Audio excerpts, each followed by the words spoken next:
باید خلقه گل خواجنی گلام زوزان شرف دین خوارومه رادیویا دنگی گل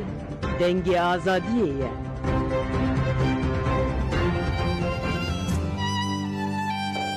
نه تاریکی زندانان و نه درابین حسینین گرتیگاهن دکارن قیین آزادیه یا گرتین آزادیه بربند بکن دنگی برخودانی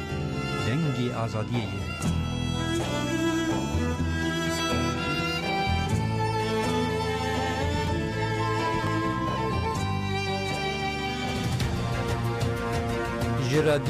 جرادیو دنگی گل برنامه دنگی برخودانی دوشانه یا تایبت ام بوارنه ام جارکدن سال وگرا کمپلو ناف دولتی ده همو هزین کمپلوگر ایل پیشوی کمپلو ناف دولتی شرمزار دکن و ام دبیجن بيجي برخدانا گلی کرد لیدیجی کمپلو بيجي برخدانا همو گلین جهان لیدیجی وی کمپلویا ناف دولتی بله دوی برنامه خواه تایبت ده چند مجارین مهنه هنک جی جنر خاندنین ریبر آپو ده درباری کمپلویا ناف نتوایی به تایبتی پشتی در کتناوی جی سوریای بر بموسکو یونانستان و هروها پیلانین هیزین کمپلوگر دیسا ده درباری نرخاندنین و داخیانیا گرتین جدوزا پکیکی و پاشکیل گرتیگه هن ترکیه کو لدیجی تجرید لدیجی پرگالا قرکرنا لامرالیه و هروها ده سالوگرا 26 مین کوکت سال 27 مین کمپلویا ناف دولتی داخیانیا گدانه و ده درباره دیسا سالوگرا پینگاوا لدیجی وی پرگالا قرکرینه و کامپانیا و پینگاوین که هاتن دست پیکرین جبو آزادی فیزیکی یاری براپو دوسیاین مهنه امی هول بدن بری خو بدن پارێزەر ji parêzerên hiqûqa sed salê û ji wasiyê rêberapo mazlûm din çûye beşdarî weşana min bi herweha nivîskar û lîkolîner got taybetî li ser fikr û ramanê rêberapo mamosta Adil Osman wê ji başûrê Kurdistanê tevlî weşana min be em ê hewl bidin du mijarên sereke binirxînîn yek jê salvegera komploya navdewletî ya duyemîn jî salvegera پینگاوا آزادی فیزیکی رهبراپو کو بناوی جریبر عبدالله اوجلان را آزادی پرسکریکا کرد در چارەسەری سیاسی پینگاوا کو افکت سالخوی دویمین و حتی روجا ایروجی بجور جورجی چالکی و پینگاو جی تینه بردوام کرن برنامه دنگی برخودانی دست پید کرد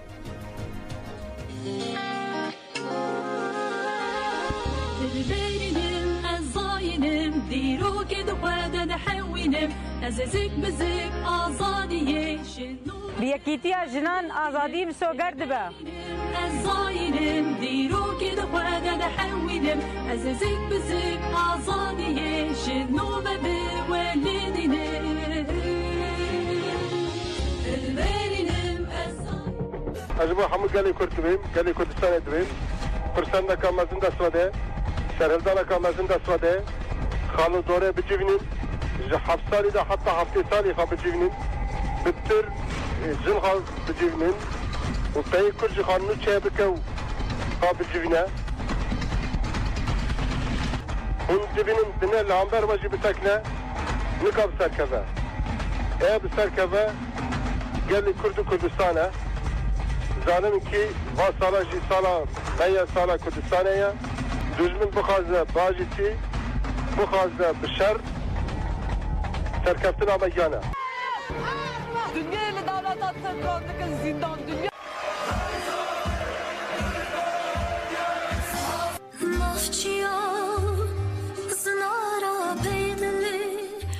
بله برنامه من بردوام دکه نهاجی ما دوسیه که آمده کریه یک جنر خاندنین ریبراپو ده درباره کمپلوی ناف دولتی هزین روسیا، یونانستان، انگلترا و دولتین یک بوی ین امریکای چاوارول وی کمپلوی ده لیستنه بشه کمین ما دو وشاند بشکلی دویمین امی ایرو دوشینن دوی بشه ده ریبراپو قالا رولا روسیایی جی و گلک آلین یونانستان جی دوی کمپلوی ده و چید هات پایین کو جی پشتی در کتنا جی سوریای بر روسیایی و بر باتینایی و چی پیلان هاتن دارشتن هاتن آمده کرن امی لوی دوسیایی گوداری بکن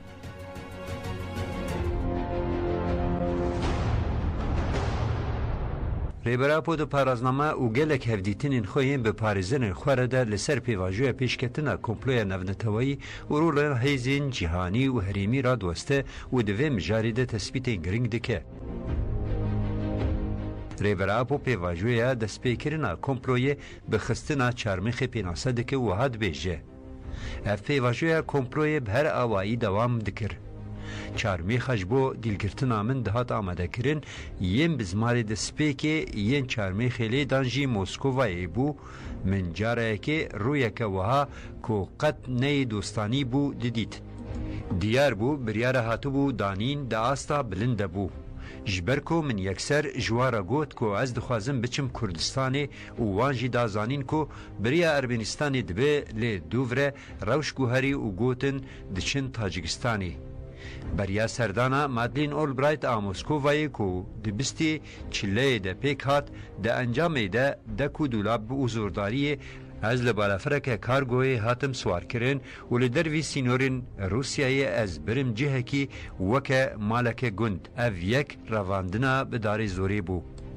از 8 روزان هاتم تجرید کرن دو روزا 8 تجرید ده یعنی 28 چله به بالافرک زانی موسکووایی. لموسکووای جالی کسکی کو ناس ناکن و هاتم پیشوازی کرن و پشتره از برم آواهی یکی کو یکینین تایبت این روس لیدمان. پشتی دمک کن وظیفه‌دارین روس هاتن جمن گفل من خوارن و جمن رگوتن کو و سبا روژا دن من لبالفرکی کو دچی شامی سوار بکن. ریبراپو ارمانجا ویه که را دستکرنا خواه یا بسر ترکیه را دنرخینه و هاد دومینه. سوریه و ترکیه لحف کربون که اگر لسوریه وگرم و سوریه من را دستی ترکیه بکه. جبر کو د بلافرا کو بسر ترکیه را دچو دکاری بو لهوای بهاته تقاندن لو ممن اف پیشنیار قبول نکر. وکر راستگاه داوی به بلافرا تایبت آکو جنرال تقاوت نکازاکیس و ترجمان آیفر قایا لیبون جارا دویمین روژا بستونه چله 1900 هان از دا کتم آتینایی. دما کو جارا کدنج روسیه و گریام آتینایی خویا بو کو های حکومت یونانی جه هبو. رایدارون روس این کو لینینگرادی از بری کرن شی از شیرت کرم کو بری بچم یونانستان دویل بوکرشه پیا ببم و جور در واسی آتینایی ببم.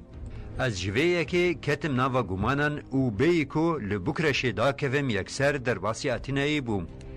نکازاکس و پشتر ادیا بکرا کو بریار هاتو بوداین من لبوکرشه رادسی ترکیه بکن. ریبراپو د برداوامی ارنرخاندنا خوده وها دنویسینه. نکازاکس دما کو د سی چله 1900 هان ده هات مالا ویلا یا لنیا مکری جهفکتی خویا دکر. تنی تشتکی مابو د شخصی کلندریسته باوری من دوستانه بکار بینن و من ببین جهکه کو دخوازن. از بزوره برن جهه که من جاره کدن سرلیدانا پنابریه کر لیبله ستاورکاکیس دیار کر کو او سرلیدانا من برنگه که فرمی نانرخینن و قبول ناکن. روشه به قانونی ایدی بوبو پیوان. از بزوره گرتم و نهشتن کس خوانیزی من بکن. گوتن و من درسینور بکن. لیند گوتن بیوه من بکوه بشینن.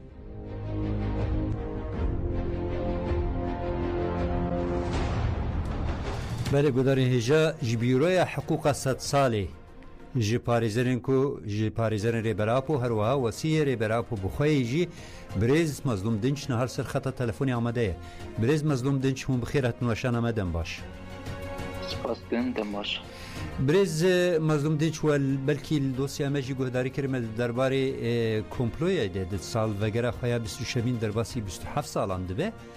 ام هناك لسر دسبيكي لسر 26 سال سر في كومبلانه جوتمه درباس بو جالي قانوني نافنتوي مروف وان تشتا وان بلانان چوا دكاره بنرخينه كرم كن بله 26 سال بره به كومبلانه نافنتوي شو دسبيكاوي هم دولت اوروبایی جي تده هميا حقوق خو بخوجي بنبيكرن و باوایی که دروی حقوقی و آوایی که قرصان امبیشن رزو جلان رادستی ترکیه کرن گلک مافی وی مثلا نهات ناس کرن مافی پنابریه سلیدانی و مافی پنابریه لإیطالیا دبه لیونانیستان دبه گلک ماف دبه کو مثلا پشتی سلیداناوی او پیواجویا مافی پنابریه گرک هاتوا مشاندن لیبله افتش نهاته کرن زخت سر هاته کرن هرتم دخواستم بدن رواندن درخن در وی ولاتی خواه و هری داویجش خواه به پیشنگتیاش خواه قمپرویا ناونتوی پیشنگتیا اسرائیل انگلیستان و امریکا پیشتا ها بله شخواه اف ماف نهات ناس کرن و رادستی ترکی کرن دیل هاته گرتن 26 سال بره 26 سال جی لگراوا امرالی حقوق ام بجن پیمان مافی مروایی ناونتوی یانجی زاگون ترکی بخواجی لور در باس نابن یعنی نه دارزاندن آبرزو جرانده نه جی پشتیوی گرتناوی شرط و مرجع گرتناوی گل گراوا امرالی بالتأوي نلقور حقوقية نلقور بيواني ما في مروائي ناونتوية بله وان دم بيشيان بيجن دبيكو مثلا دم هبديتن بيك دهاتن حفتي روجك بساعتك سنور كري هبديتن بارزرا بيك دهاتن لبري بشتي 2011 ورده هبديتن بارزرا تواهي هاتن قد خكرن ديسا 10 سالن ما في هبديتنا مالباتجي تواهي هاتي قد خكرن يعني وكدي تكليوي دربره ام بجن بريا تلفون يانجي بريا ناماجي تواهي هاتيه برين ناين اصلا شو 26 سال ما في تلفون ند هات داين تاني ام بجن باواي كي استثنائي دجاره اب ما فات داين هري داوي شو دا اداره 2021 ده برای خوره دما تلفون داخوي نوي ده هذا فكرن 3-4 دفعه اخوي جوه دم حياه ایروجی قد ام آگاهی ندارن یعنی چلو سه مهن جگراوا امرالی جبرز و جران و جهر سیگرتی دی گل وینه لگراوا امرالی بله ام قد آگاهی ندارن یعنی اف تجریتا و قاسی گران کری هر گود چه هاتی گران کرن ام کارم بیجن میناکاوی دی جهان دتنه یعنی و قاسی حقوق و پیمان مافی مروا تنبن پیکرن میناکاوی جهان دتنه گلک راست گلک ام بیجن میناکه وسهنه یعنی پیشنگ گل دبگو هاتبن دیلگرتن دم درشی میناک وک ماندلا جان بیجن بله هری میناکا تزانینه لبله وی اوای تجیت که گران هرگالا تجیت و اشکنجه ده گرتن میناکا وی جهان دتنه یعنی ماندلا جوه دمه لگراوی ده هات گرتن راسته لی پارزری وی چه دمی خواست با چون هفدیتن پیک دانیم یعنی دم مالبات هفدیتن پیک دانیم یعنی لگراوی بخواه ماندلا بو حواله خوره مثلا کاری بواره گل هف یعنی مافی وی دی دهات ناس کرن مافی آگاهی گرتنه مثلا دهات ناس کرن لی بله لگراوا امرالی 26 ساله هر گوده چه جو هاتی گران کرن تجیته که پر گران دمریت ده پرگاله که اشکنجه دمریت ده باش برز دینچنا خالین گرینگ و آنی زمان بخواد او تجریده گران کری و نه تجرید یعنی اش تجرید در واسی پرگاله که بویه آقر کرنهی و اشکنجه که لیمرالیت همشاندن لپیشبری توایی جهان اوید خوازم بپرسم ده قانون و حقوق ناونتوایی ده درباری خواه افاده کرنه و رامانی خواه ده قانون ناونتوایی چی دبیجن؟ روشا بن پیکرنا قانون ناونتوایی لامرالی چاوی بچرنگیه؟ بله گرتیک یعنی بله دبیگو گرتیج به یعنی اساس همکارم بیجن گرتی بونا برز اوجلانجی تروابونا وینینه جبرگو جالی دادگاه که و سر بخواه نهاتی بله يعني بعوايك عادلانه مثلا هاتي دارزان جبرويش تبنجها كوي حقوقي 26 سالات القرتناوي تبنجها كوي حقوقي وروابونا كوي جنين ام بيج دينن عليكي للقور حقوقي ام بيجن قرتيك هبج يعني قرتيك ما في تام ام بيجن تقارب خي زندانه لدربي زندان كرناوي يعني عواي فيزيكي قرتناوي همه ما في ويدي دي سحنه يعني ما في فكر رامان وإفادة كرن يعني ما في سركنه شو تنكاري با استنك بكي لبله جبركو فكر رامان برزو جرام دترسن دوی وارده برزدنج دوی وارده ببورم گوتنا خوش بیر نکن دوی وارده ترکیه لسر وان خالان امضا کری این پیمان ما في مروان این جهانی درباره آزادی بیر و رامانی بله پیمان مافی مروه یه ناو نتبی گلک پیمان مافی مروه ناو نتبی هنه یه نتبی یک بویی جی یه کنسه اوروپا جی یعنی اف پیمان همه imzekirine Türkiye bu tarafından peymana yani bu ve gredayı dibine lebele grava imrali peyva peymana nasna yani بله ev he yani jberu yani emva peymana her timden roje ve Türkiye beniva mor kriye bu ve gredayı dibine lebele grava imrali ev derbas nabın yani fikru raman وقت ما قلت يعني جبر أوجه يعني اف سازی ناونتویشی هنه جبوی امبیجن ریوبرنا با پیمانا جبوی شوپانا با پیمانا جهانینا با پیمانا گلک سرلیدانی ما دا آستاوا دا جی چیدن چه نتوی کوی چه جی قوسی اوروپا گلک سرلیدانی ما دا آستا سازی وا دا چیدن لیبله اوش اف سازی پیوردار جی دوی مجاری دا بیدنگ دمینن دما مجاری دا بی برسو جدن yani ev jî vê de xuya kirin çawa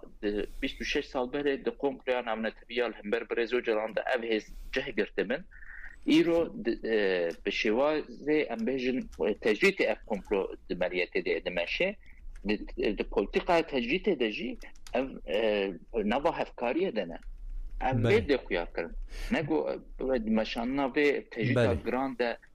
تنه دولت ترک سری خود نامشینی بده کویا کرن یعنی اف دولت اروپایی جی هین رولا خواهنه او امبیجن تجرید کرنا برز اوجلانده برجواندی وانجی هنه او فکر رامان برز اوجلانده ترسن اف بده کویا کرن هزه هگومون جی هزه امبیجن کو کمپلیت جه گرتنه جی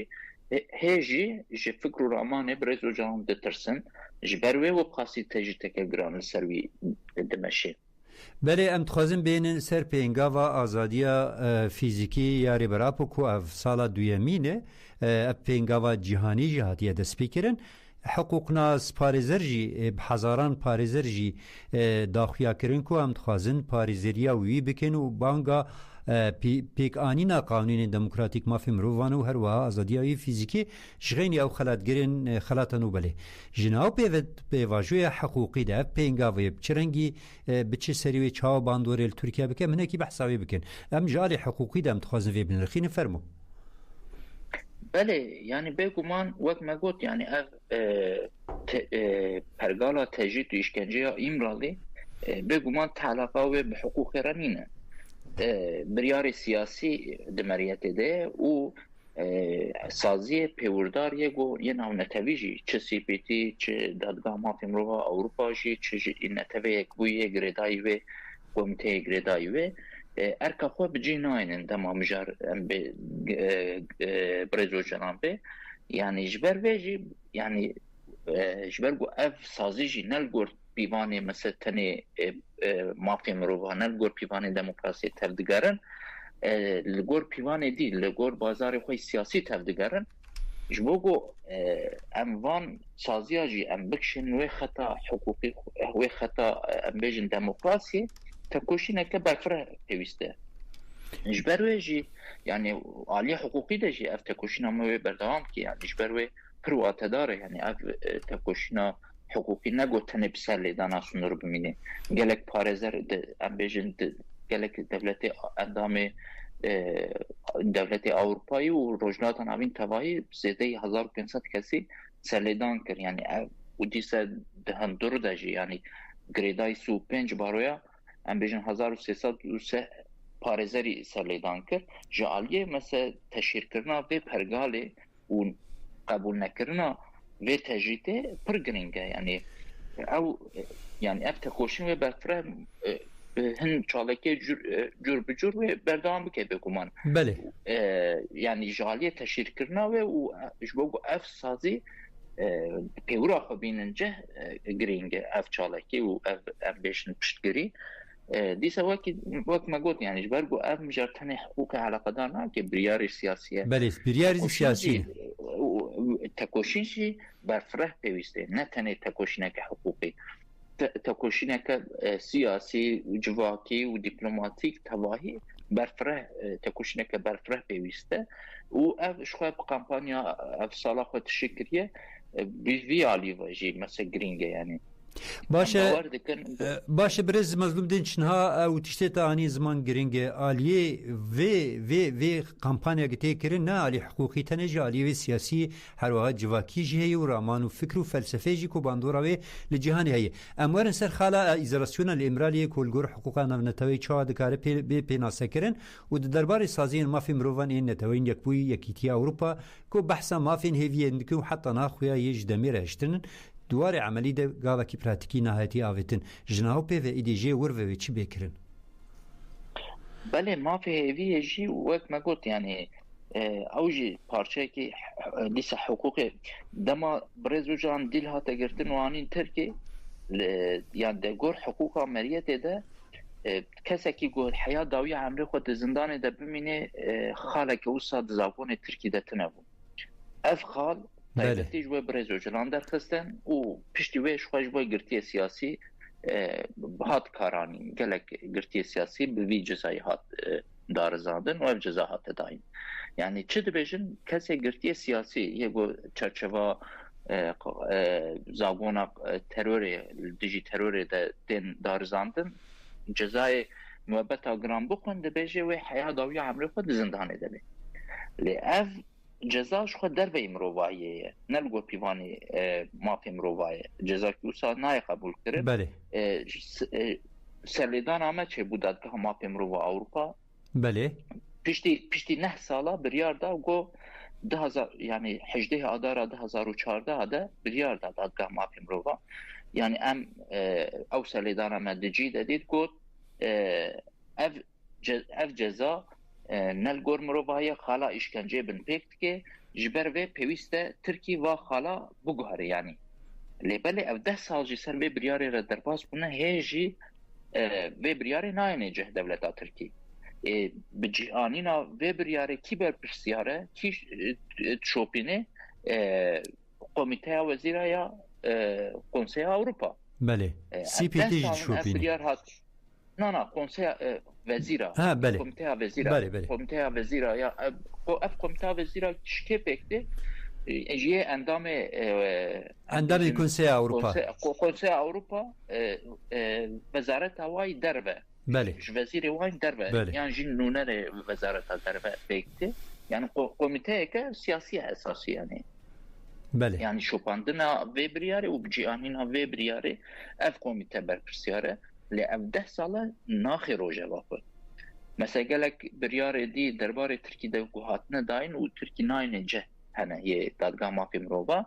و بریاره زودتر دخی روژه واقع وجبو او بریار بجی ورن زختیل سر ترکیت که لی بله اف بریاره برزو جنان ناخی روژه واقع اف 10 سال سرف درباس بون نو ای سال یعنی ایلونا درباسوی ده خست روژه واقع و حیا ساله که جیش بوی ام بیشن گوا باوی جی هن هشیاری کرن یعنی پر درنگی تخی روژه واقع امکان که بیشن یعنی باشه او کمپانین ها کن ها پر برفره ده به ام بحثا ویجی بکنه هنکی او اکادمیسیان روشنبیرین فیلوزوفین خلاتگیرین خلات نوبلین پاریزر اگر به هزاران وک وان کسایتی نافدار این نفنتوایی جناو پیوه اما فی هیویه جی ایگو کنسی اوروپا جی بکارانی تی انجام جی در نکت خویایه هفکاریا کنسی اوروپا لگل ترکیه اشکره دکه لیجناو پیوه اف کمپانی هانی وی باندور لأوروپا جی نکی گاوا پاشتا باوی جوی هلوستخوا یاکو جدمیر هشتیه بگو مانوی باندور سر بکی یعنی اف یعنی جالیه تشیر کرن وان سازیا و جی پرگرینگن اف گاو یعنی شبرگو دما مجار کردن یعنی مجار برزو جلانه دوزا برزو جلانه وان امبیجن ایلکه خو بن پیکت کن نلگور پیوانی ما پیمروبا نلگور پیوانی دموکراسی تفدگرن لگور بازار خوی سیاسی تفدگرن و قصی راحتی امبیجن پاش ودخن وان بریاری گو دانجی مثل پاش ودخن جیانی ناوی اف نزیکاتی و جالیه وان مثل وک امبیجن خودی خلات نوبلی مثل جالی وان و مثل بی تشیر کرن و نامج وارتین شاندن یعنی مثل گلک چالکی نامن تاوی تینه مشاندن اف و باندور السروا بكي يعني جبوغو الجور بيبان قوتها بقرن و باندور كأريني أمبيجن و السروا بكي جبرويجي جرينجن أفشالكي و أمبيجن تشير كرنا وان سازيا و باندور كأريني بكي و أم ذهبت كم مسوي أفشالكي شقا خرد ببن زيادة ببن و آزاديا برزو جلانجي و هني زيكتر ببن جبرويجي اف كامبانيا پرگرینگ هم کارم ببیشن. بله پاریزر مزدوم دینچی بو بشتاری و ام گلکس پاست که دخاباتی و دم سرکفتین دخوازن گلکس پاست دم باش. پاست دم باش.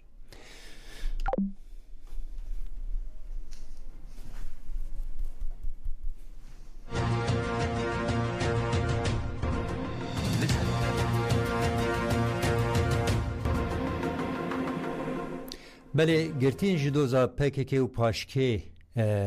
داخویانی که دادن درباره سالوگرا کمپلوی نفدولتی هر وها هلوست خواه لهمبر و پرگالا قرکرین و اشکنجه الامرالی نشاندان امی بهورل و داخویانی گهداری بکن.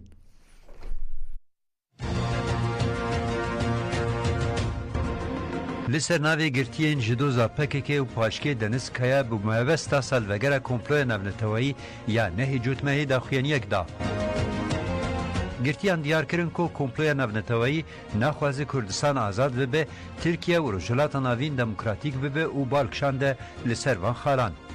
دی پیواجوی کمپلی در ریباز برنامه چارسری دخواز و هودان ریبراپو یجبو چارسری دموکراتیک آپرسکرکا کرد افروش بشینبری راخستی پیش چاوان. ریبراپو جراستیا کمپلوی بویرنگی پیناسه کریه. هیزین کمپلوگر پیشبری پیشنیارین چارسریه ریبراپو کتنه نوا تفگره و نچارسریه فرز دکن.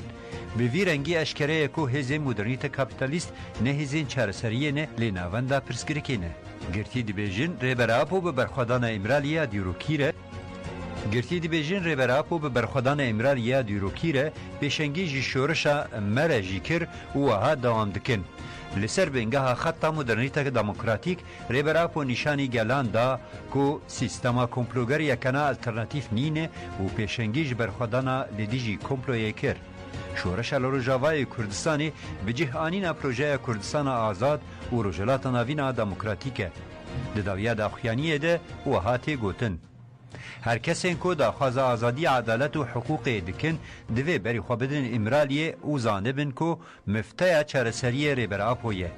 تنگاوش بو آزادی ریبراپو چارسری پرسکریکا کرد آج بو تیگبرنا لیستیکن هیزین کمپلوگره. وکه ملیتان ریبراپو امسوز خواه دوباره دکن که دوی پیواجوه ده برول خواه رابن. برپرسیاری خواه بجه بینن و دلسوزی خواه یا ریبراپو را نشان ددن.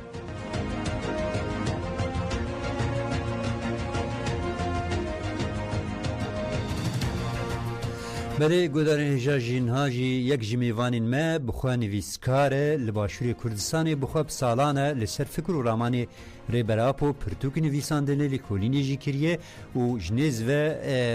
فکر و رامانی ریبراپو شوپان دیه نا برز عادل عثمان حال سر خط تلفونی. برز عادل عثمان و بخیراتن وشانمه دم باش. دم باش سپاس بو ایوه سلامت بلی. سر چاوا. برز عادل عثمان بخواه نویسکارن بخواه ولسر فکر و رامانی ریبراپو گلک نویساندن برهمین وهن و نویساندنه و فکر و رامانی ریبراپو جیلی کولین کریه. ده 26 سالان ده سر کمپلوی نف دولتی پیک هاتیه. ده شرط و مرجکی چاو پیک هاتیه. رولا گلک هیزین نافنتوایی، هیزین هریمی و هر وها هیزین اگر هیزین کردی جوی کمپلوی ده به امتخوازن تجمره بنرخینه فرمو. لیرو سلاو رز بو برز اوجلان ربری که کشانی آزادی گلی کرد دنیرم لامرالی در امرالی بو اما استکانگای کی ورگرتنی هیزو زی برخودان لبرانبر داگیرکاری و هرشی فاشستانه مدرنیتی سرمایه‌داری فاشیزمی دولتی ترک و داگیرکارانی کردستان ده بله کمپلو 27 سال لما پیش دستی پیکرد بله امرو دوامین روزی بردوامی کمپلوی ل پیکپین اوتا 27 سالی خویه اری 26 سال تمام بله 26 تا کرد چوتا 27 بله ئەو کۆمپلۆیە بە ئامانجی لە ناوبردننی گەلی کورد لە کەسێتی ڕێبەراپۆتە بەڕێوە برا شەڕێکی گەورە بۆ ئازادی گەلی کورد دەستی پێکرا بوو وەکو چۆن لەوە پێش هەمیشە دوژمنان ویستویانە لە ڕێگەی سەرۆکەکانەوە کۆتایی بە بزوتنەوەکانی گەلی کورد بێنن کۆمپلەیەکی لەو شێوەشیان لە ڕێبەراپۆ کرد لە سووریا نردیانە دەرەوە بۆ ئەوەی شوێنی نەمێنێ ئەم کۆمپلۆیە بە ئامانجی ئەوە بوو کە بتوانن تێکۆشانی گەلی کورد کۆتایی پێوێنن بەڵام ڕێبەراپۆ تێکۆشانێکی بەڕێخست بوو سەر ڕێخست بوو کە نەک کۆتایی پێ ناهات بەڵکو بەڕێوەبردننی کۆمپلۆ و دەستگیرکردنی ڕێبەراپۆ لە ناو کۆمپلۆیەکی نێودەوڵەتی جیهانیە جارێکی کە هێزی بە بەرخۆدان و تێکۆشانی گەلی کورداوەوە نەک تەسلیم نەبوو بەڵکو بووە هێزی چارەسەرکردنی کێشەکان و مۆدرنیتەی سەرمایهداری و کۆمپلۆگەرانی تووشی سەرسوڕمان و تێکشکان کرد ڕای وەستاندن ئەو کۆمپلۆیە نەیتوانی بە ئامانجەکانی خۆی بگات لەبەر ئەو بەرخۆدانەی کە بەڕێز ئۆجەلان لە کەسێتی خۆیان بۆ گەلی کوردی کرد لە ئیمراڵیە ڕێبەر ئۆجەلان ئەڵێ من لە ئیمراڵی لە ناو ژوورێکم وەک تابوتی مەرگ وایە بەڵام بەهێزەوە چونکە خاوەنی ئامانجێکی گەورە و مەزنم ئەتوانم بەرخۆدان بکەم و پرسی کوردیش لێرەوە بگرم بە دەستمەوە چارەسەری بکەم بۆیە لە بەرامبەر ئەو هێرش و کۆمپلۆیە ئەو ڕێگە چارەی نەتەوەی دیموکراتیک و تێکۆشانی دیموکراتیک و ئاشتیانەی پێشکەش کرد بۆ کۆمپلۆگەران بۆ سیستەمی جیهانی دنیا بۆ دەوڵەتانی داگیرکەری کوردستان و بۆ گەلی کوردیش لەبەرەوە تێکۆشانەکەی ڕێبەراپۆ بووە تێکۆشانێکی گەلی بوو بە تێکۆشانی هەموو ناوەندەکانی بەڕێوەبردننی سیاست و جێبەجێکردنی سیاسەتی دیموکراتیک و چارەسەری ئەو کۆمپلۆیی کە لە بەڕێز ئۆجەلان کرا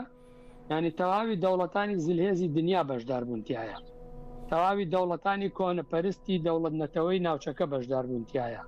تەواوی هێڵی بەکرێگیراوی کوردایەتی خیانەت بەشداربوونتیایە بۆیە گەر گوێمان لە قسەیەکی دالیما بوو وتی کلنتۆن بە تایبەت تەلەفۆنی بۆ من کردووە و توێتی ئۆجەلان تەسلیم بە تورکیا بکەرەوە من ئەوەم نەکرد لەبەرەوە کۆمپلۆکە کۆمپلۆیەکی نێودەوڵەتی گەورە بوو کە هێزە ئیمپریالیستی جیهانیەکان سەرپەرشتیانەکرد بۆ تێکشکاندنی تێکۆشانی ئازادی گەلی کورد بەڵام خۆشبەختانە بەڕێز ئۆجەلان ئەم بە بەرخۆدانەکانی لە زیندان ئەم بە پێشکەشکردنی پارادایمی نوێی تێکۆشانی ئازادی کۆمپلۆی ڕاوەستان و هەتا ئێستش کۆمپلۆ بەردەوامی هەیە بۆ تێکۆشانی بەڕێز ئۆجەلانیش کاریگەری گەورەی لەسەر ڕەوتی ژیانی سیاسی کۆمەڵایەتی هەمگەلی کورد هەم جیهانی ئازاد و دیموکرات کردووە بۆیە کۆمپلۆ ئێستا پەیوەستە بە ئازادی جەستەیی بەڕێز ئۆجەلانەوە چونکە لە کەسێتی بەڕێز ئۆجەلانە تێکۆشانی ئازادی گەلی کورد بەرجەستاکرێ و ئەو ئازادی کە بۆ بەڕێز ئۆجەلانە بێ پرسی چارەسەری کوردە لەبەرەوەی ئێستا وەکو دوو دیوی دراوێکە بەڕێز ئۆجەلان و کێشەی کورد دۆزی کورد پەیوەستن بەیەکەوە ئەو کاتە دۆزی کورد چارەسەرەکرێ کە بەڕێز ئۆجەلان لە زیندان بێتە دەرەوە ئازادی جەستەیی بە ئازادی جەستەیی بگا و ئەو کاتێک کە بەڕێز ئۆجەلان بە ئازادی جەستەیی نەگادووە گۆشەگیری و ناڕەحەتی لەسەر بەڕێز ئۆجەلان هەبێ واتە سیاسەتی قڕکردنی و فاشستانەی داگیرکەرانی کورد هێشتا بەردەوامی هەیە و ئەیانەوێت نکوڵی لەبوونی گەلی کورد بکەن بۆیە ئەو پەیوەستیەی کە گەلی کوردیش بە بەڕێز ئۆجەلانەوە هەیەی ئەنجامەکەی ئەوەیە کە خۆی لە کەسێتی بەڕێز ئۆجەلانە ئەبینێتەوە کە ئازادی ئەو ئازادی ئەمیشە برێز عادل ئۆسمانتم مەرەیە بەڵێ فەرموو من لەگەڵتان بەێ باشە ئەم وەرن سەر ڕۆڵە گەلێک هێزێن کوردستانی بگشتی بتایبەتی هێزێن و دناف کووردا دەبخوا خودێک گراوێک و کوردن بناف لێ ئەمە بەشداری کۆمپلۆی بین ئەمنێکی بەحسا ڕۆڵە کوردان د کۆمپلۆی دەبکەن ڕاستی ڕۆڵی کوردان لە کۆمپلۆ دوو بەشە بەشێکی هێڵی خیانەتی داگیرکاری کە هێزە سیاسەکانی وەک پەدەکەوانە نوێنەرایەتیانە کرد هاوکاری داگیرکەران و وڵاتانی زلهێزی دنیا بوون بۆ ئەوەی کە کۆمپلۆ سەر بگرێەوە بەڕێز ئۆجەلان دەستگیر بکرێەوە پەکەکە تەسفیە بکرێت و تێکۆشانی ئازادی گەلی کورد کۆتایی پێبهێندێ بەشێکی کرد کردتر هێزە دیموکراتیکەکان و گەلی کورد بوو. هێزە دیموکراتیکەکان و گەلی کورد خاوەنداریان لە بەڕێز ئۆجەلان کرد و وەکو ڕێبەری خۆیان هێنایەنە زمان و لە هەموو گۆڕەپانەکانە بە خۆسووتاندن، بە خۆپیشاندان، بە هاتنە مەیدان، بە شەڕی گەریلایی و ئەو خاوەنداری کە گەریلا لە ڕێبەر ئاپۆی کرد لە بەرامبەر داگیرکاریە بۆ خۆی جارێکی کە هاوسەنگی هێزەکانی ئاڵوگۆڕ پێکرد و نەیهێشت ئامانجەکانی کۆمپلۆگەران بە سەرکەوتن بگات لە تەسویەکردنی بەڕێز ئۆجەلانە. بۆیە وەک خۆیە لە ڕێبەر ئۆجەلان ئەڵێ منیان بۆ دوو ڕێگە برد، یا خۆکوژی یا تەسلیم بوون، بەڵام من هیچیانم قبول نەکرد. بۆی ئەو بەرخۆدان و خاوەنداری گەلیش لە ڕێبەر ئاپۆی کرد واتایەکی پێبەخشی کە ئەویش جارێکی کە بۆ گەلی کورد گەورەترین دەستکەوتی پێشکەش کرد کە چارەسەرکردنی دیموکراتیەکانی دۆزەکەی بوو و گەلیش لەگەڵ تێکۆشانی ڕێبەر ئاپۆیە تێکەڵ بوو و توانی هەم دیسان خاوەنداریش لە پەکەکە و ڕێخستنە جیاوازەکانی تەوگەری ئازادی گەلی کورد بکات بەوەی کە جارێکی کە هێز بنەوە بە خۆیان و ئەو کارەساتەی کە بەسەرمان هاتووە بە شکست وەڵام نەدرێتەوە، بەڵکو بە سەرکەوتن و بە چارەسەرکردنی کێشەکان و دۆزەکانمان و یەکێتی ناوخۆمان. بەێ ئەموەرە سەر پرسا داویژە ئەم دخوازن هون بە کورتیژی ناڤڕۆکشیش بەرکە هون بخوا نویسکار و لێکۆلینن و فکر و ڕامانێ و فەلسفەیە ڕێبەراپ و ژنێزە و لیکۆلین کردیە و دەربارەوێ دەژنویساندیە نەها تێگوتن کۆ سیستەما سەرمایەداری جیهانی بخوا مۆدێلێکی نەتە و دەولەت پێشکەشی هەموو جیهانێتکە و دەبێت سەبەبە قڕکردنا گەلان بەرهەمێن سیستەما سەرمایەداری دەولەتی نەتەو پەرستی الهەرێمێن ڕۆژهەڵاتە ناوین هەنن وەکە تورکیای سووریای عێراقی ئیرانێ و هێزێن بوا بەگرێدایە و ژوەکە حەزب الله حەشتی شابی و نزانم حەماس و هەروەگیدن کۆڤێ مودێلە نەتە و دەولەتی تەمسیلکیان نەتەو پەرست مدێلا کۆڕێبەر ئاپۆ یا مدریتە نەتەوە دموکراتیک پێشکەش دکە لە هەمبەر وان پرسگریکان و ڕەوشا ئیرۆدە مدێلەکە چارەسەری چاوە پێشکەش کرد کۆ بوو سەبەبە کۆ ئەو قەس هێزین کۆمپلوگەر حتا ڕۆژە ئیرۆ لەسەر کۆمپلۆ بە ئیسرارن فەرم ئەو ئەڵتەرناتیڤەی ڕاستی بەڕێز ئۆجەلان پێشکەشی کرد لە بەرامبەر سیستەمی دەوڵەت نەتەوە و داگیرکەری کوردستانە سیستەمی نەتەوەی دیموکراتیک و خۆبەڕێوەبەریە لە 2003ەوە لە ڕۆژهەڵاتی ناوەڕاستە بووەتە پرۆژەیەکی بە سیستەمکردن و دەستگاکردن لە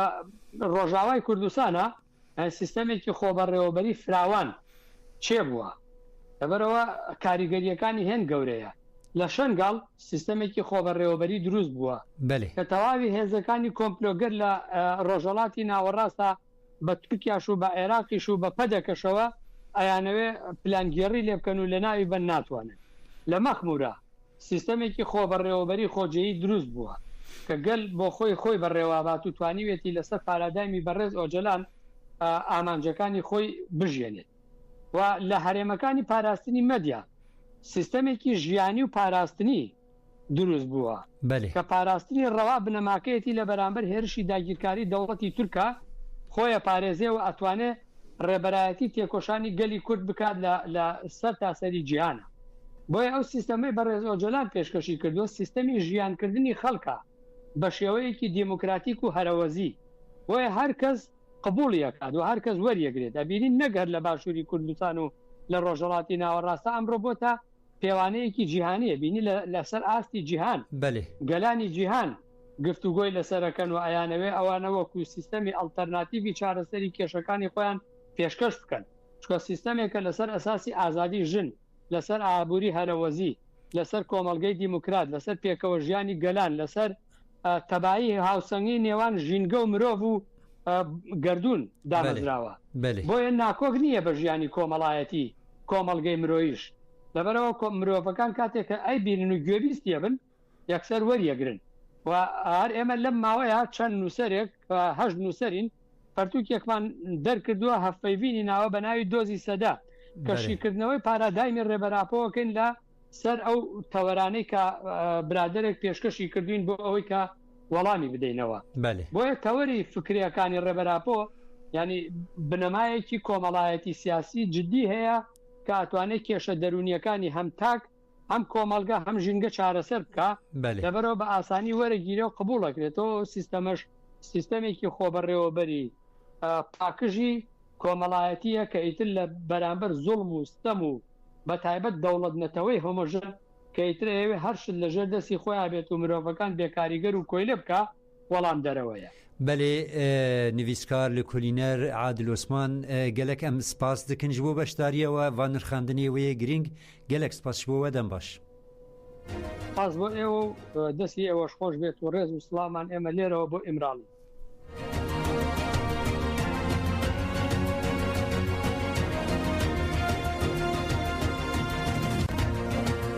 بەێ نهاژی دۆسیایمە ڕێزێدێ ئەوژی پێنگاوە ئازادیە ژرێبەر ئاپۆرە ئازادی ژی پرسکلیکا کوردرە چارەسەری سیاسی کوکەت ساڵە خۆیە دویەمین داستا جیهانی دێ کامپانیان چاوا تێل دارخستن پێنگاوێ هاتن ئاوێتن بە چ ڕەنگی نامێ لێ دۆسیایی گوهداری بکەن. ئیرۆ یەکەمین ساڵڤەگەرە پێنگاوەژ عەبدوڵڵاه ئۆجێلان ڕە ئازادیژی پرسکرکا کوردرە چارەسەریە سیاسیە کۆ دە پێشەنگیا ئەکادەمیسیان پرۆفێسۆر فیلۆزۆف و دۆستین کورداوە هاتبوو دەستپێکردن. پێنگاوەژ عەبدوڵڵاه ئۆجێلان ڕە ئازادیژی پرسکرکا کوردرە چارەسەریە سیاسی کۆکەتە ساڵەخوا یا دویەمین هەر دچێ بەرفرەتر دەبێ. دناوە ساڵەکێدە بدەهام فیلۆزۆف نویسکار سیاستمەدار ئەکادمیسیان خەلاتگرن خەلاتان نوبەلێ پشتگیریە خۆشی پێنگاوێرە نیشاندان و بانگا ئازادیە فیزیکی یاریبەر ئاپۆکردن. فیلۆزۆفێ بناو و دەنگ ئێ جیهانی سلاڤێک زیزیک پیشەنگیە پێنگاوە ئازادیە فیزیکی یاریبەر ئاپۆکرد و گوت ئەس حتا داویە پشتگیریە ئۆجەلان دکم پێویستە پێنگاوەکە دن بەهێزتر یا دلسۆزیەش بۆ ئازادیە برێز ئۆجەلان ئەم بدن دەستپێکردن دوێ ئەمژ نیشاندانە دلسۆزیە زێدەتر پێنگاوان باوێژن و تێبکۆشن. پرۆفێسۆر نۆمان پێجی بالکشاندە لەسەر بەرخوادانە ناونەتەوەیی و دبێژێ وێ پێنگاوە جارەکە دن نیشاندا کۆ برێز عەبدوڵڵاه ئۆجەلان سینۆرێن کوردستانی دەرباسکردنە. دیرەکتۆری سندیکایە یونیۆن یا ناونەتەوەیی سیمۆن دیبۆنز ژی دەربارەی پێنگاوە ژ عەبدوڵڵاه ئۆجێلان ڕە ئازادی ژی پرسکرکا کوردرە چارەسەریە سیاسی ئاخوی و دازانین. ئازادیە فیزیکی یا برێز عەبدوڵڵاه ئۆجێلان و چارەسەریە پرسکرکا کورد گەلێکی گرنگ و دیرۆکینە. divê awayekî demokratîk li gor hiqûqa mafê mirovan dawî li tecrîdê weranîn û divê tekoşîn û hewldanên ji bo pêkanîna vê yekê jî hîn zêdetir werin xurtkirin. Hêjayî gotinê yeko di çerçeveya pêngavê de di meha tîrmeha îsal de 69 xelatgirên xelata Nobelê ji bo azadiya rêberapo band kirin.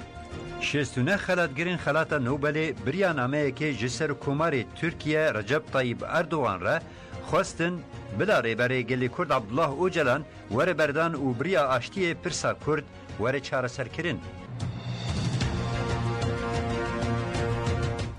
بله گودان هیجا برنامه ما بر داوید چلی بری کن برنامه خوب دایی بکن دوسیه که ما هی بناویج بو بیرانینا شهید علی چولیک مراد ایریکمان هر وها هلبست بنویساندنا بینوسا ارگین اتابای و شیروه فرات باران و ارول ارگینه آوازی یا کوم آوازین چا به هلبسته جی ام برنامه خوب داوید کن حتی برنامه که دن بمینن دخیر و خوشیه ده دم باش.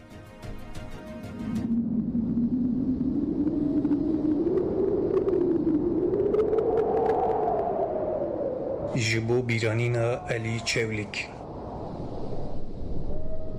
بندا مرین اکوسا نبو لی لوی اردگاریه مرین لبندا مروان ناسکنه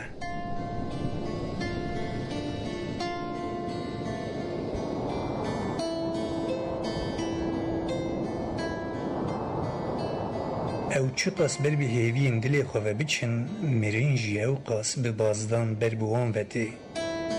سیا داران وکی رشاهی شوی درج ببو سیا بای ایواری و پلین دارین مازی دیسا کتبون شرکی بین آبر با وکی گرزین دسته شیران لداران قلبی پلین قلس دیکتن ارده وکی کو روح دانسیه بکتنا هر پلی را سی درج دبو و اینک لپلین زربوی خست خشینک کتنا و پلان پل بلاولا بون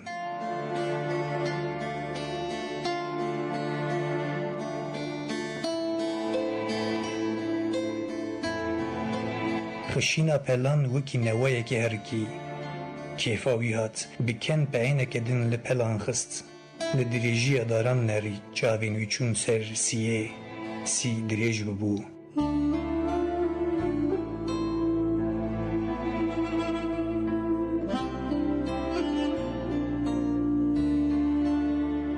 سی نیشانه دما قدمدن روژه کنه دویوی وکی پلین زربوی جرویوی کت رویوی تالبو به دنگ فکری سیا دار مازیان دریجه تمنی مروفین وی ولاتی کنه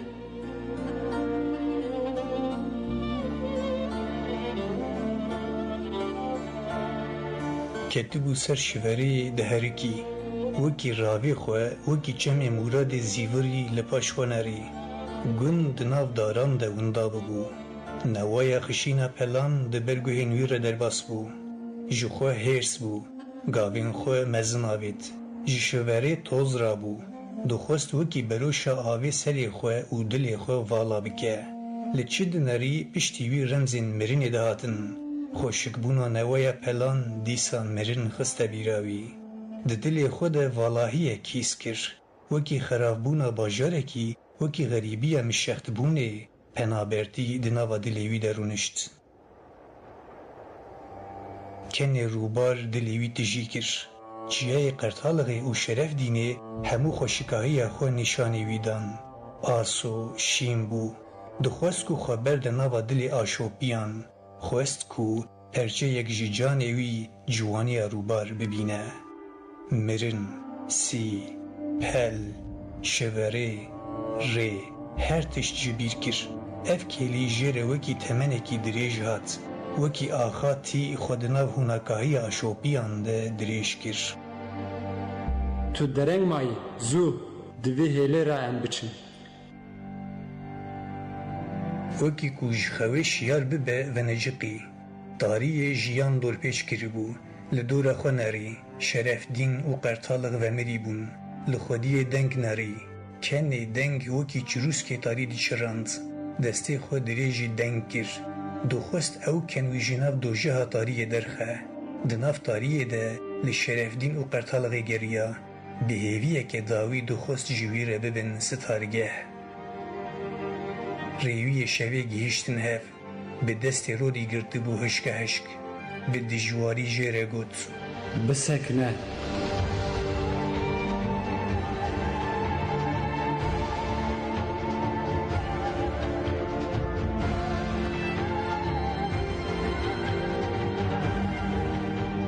ریوی کاروان هیوی یکو یکو دبر را در باسبون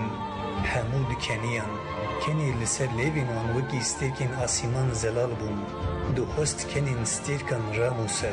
بخا کفا دستی خواه وکا آوا مراد و خواه کس ندا آخوی دنگ تنی جخیچیکن بینی پیلاوان دردکت دناف شوی ده تنی دنگی حرکباری روژن دیروکی ده هات گاو زود هاتن آویتن به دمیر کتبون پیشورکه که دیروکی ده دلی وان و هشی وان ده آوا جیانی هبو جدیل تیره دکشاندن روی ناس و ندیار دیتن هر رو دناف تاریه ده ونداد بو او بربانگا سبه به روژه ردیسا دیار دبون تنی دنگی وی درکت لیوین وی انزوها آلیکاری خوستنج زمان و گوتن تمنی جوانی وی ولاتی جبو چه وکی تمنی پلان کنه تقینی بشویکت حسین انصار و گرم ده بدناوی ده هیلین ودان بدناوی گرام بو جبو نکوه لبر خدا قدومین وی شکستن خوین لیزوا بو گله ببون خوین مج و تمنی وی دمیتن بر خدا ناوی ایدی بیفیده بو لسر جلوی نمازی کت دخواست بیجه جبو چه فدی کر بهنا جلو کشان ناو دلی خواه و گوت سی پل کنی روبار کنی روبار وکی شوقا روژه شفرونی کر بندا مرین کوسا نبو لیلوی ارنگاریه مرین لبندا مروان ناسکنه او چی قاس بر بی هیوین دلی خود چن مرین جی او قاس به بازدان بر بوان وطی جی چاوین وی دلوبک حیسر هرگی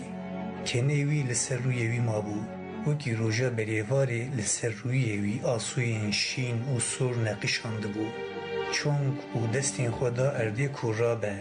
لی نکاری بورا بسر خواه ده تاریا شوی ده خوینا رش ده برقی پستا دنگان دهات ده گوتن علی بودی çavên xwe di nava tariyê de gerand, rodî û ax bibûn yek. Kenê rûyê wî di asûyên wî de asêma bû. Dixwest razê, lê dengekî di nava dilê wî de digot. Rabe, kenî rûbar li benda te ye. Destê xwe dirêjî rodî kir. Xewnek weke tariyê dixwest fera çavên wî vemirîne. Şivereya temenê wî qediya bû. Bi hewldanekê dawî kenê xwe li baskê bayekî kir, ji rûbar reşand. Teqîna guleyê bû nîşane, xwîna wî rijiya. Ji dara azadiyê re bû ruh. Ew bû nîşaneya rojên azad. Rêwiyên azadiyê ji çar hêlên welat silav rê dikirin. Ken, pel, sî. Ji bo bîranîna Murat İlîkmen bi nasnav Elî Çewlik. Şehîd Murat İlîkmen Elî Çewlik di sala 1972 de li Kanîreşa Çewlikê hatiye cîhanê, di sala 2009 de tevlî refên azadiyê bûye û di 26 tîrmeha 2009 de li Erzurumê ketiye nav şehîdên azadiyê. Nevîs ji aliyê rêhevalê şehîd Murat İlîkmen Ergîn Atabê ve li girtîgeha tîpa Feya Bolu hatiye nivîsandin.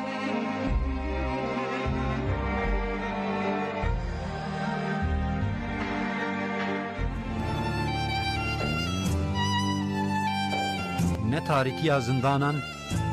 û ne derabên hesiniyên girtîgehan dikarin qîrîna azadiyê ya girtiyên azadiyê berbend bikin. Dengê berxwedanê dengê azadiyê ye.